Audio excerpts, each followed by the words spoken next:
It has been almost 20 years since we started talking about our own identity, Hong Kong identity, in terms of culture, in terms of design. Really still look into the cultural and artistic aspect.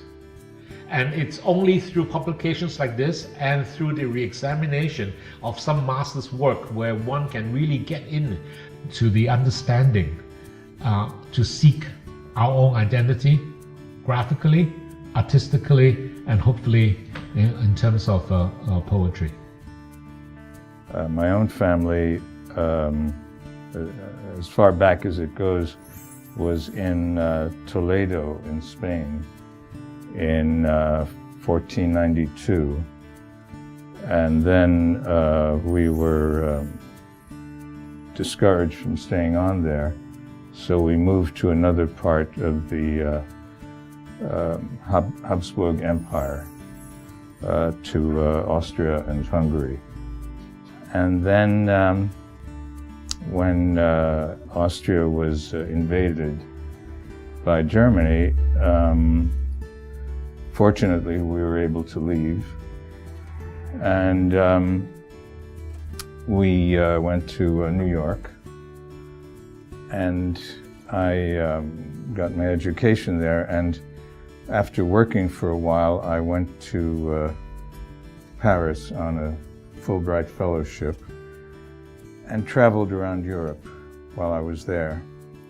And that sort of sparked something in me. Up until I got a sense of the wider world. One of the people to whom I'd shown my portfolio, who was with Time Life, had a job offer from a magazine that was starting up in Hong Kong called the Asia magazine, which was for all of Asia, English language newspapers. It was a Sunday supplement. I felt very comfortable in Hong Kong. It was an interesting time to be here, of course. And when I started working with, I worked when I was in Europe, and I played with that idea of France and America, the Statue of Liberty, and just mixing up those icons. And when I started working for the Asia magazine in New York, and then came out here, it was no problem to do something with Asia and Europe, with my background. So it seemed absolutely comfortable.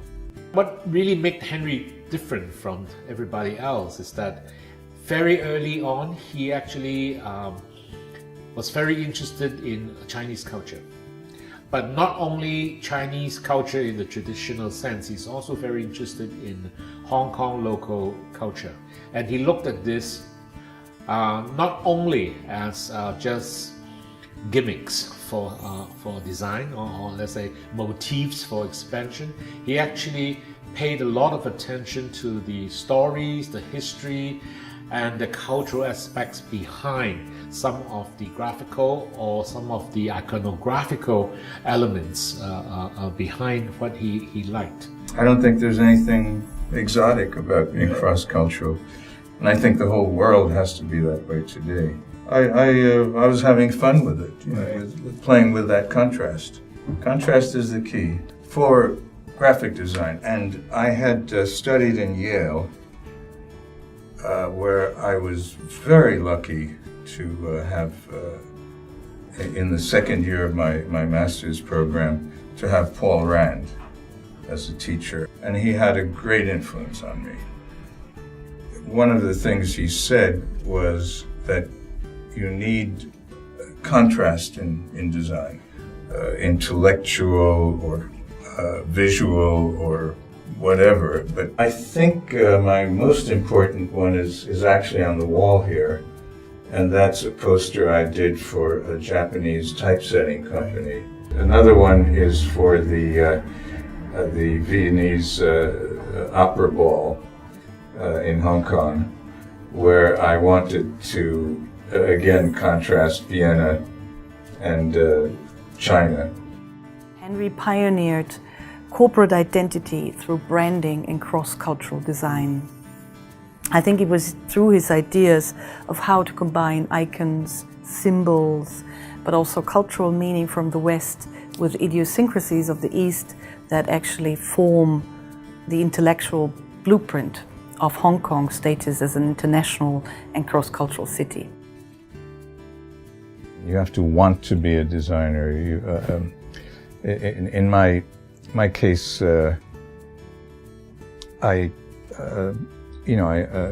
I'm always aware of signs, of objects, especially when I have a project to do.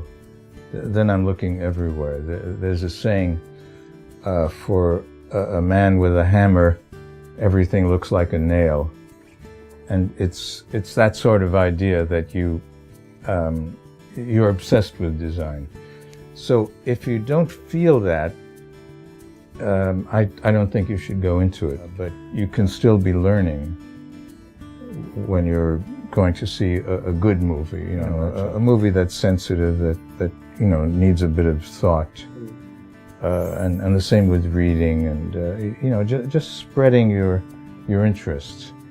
Design should reflect that. When the idea hits you, it's worth it.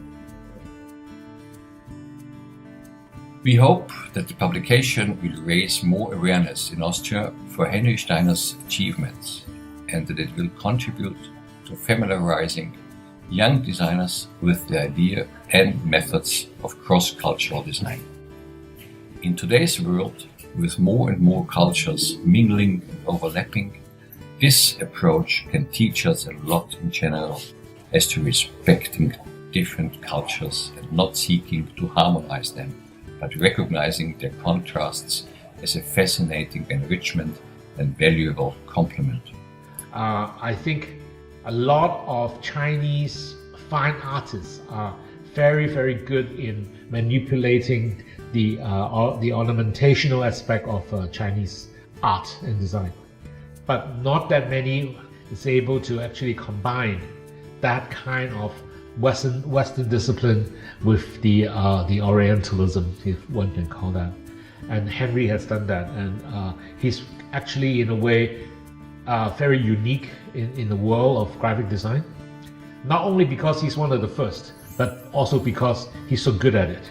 And I think we need to commemorate his achievement in this collaborative book that combines the two aspects together, and let the book tell the story.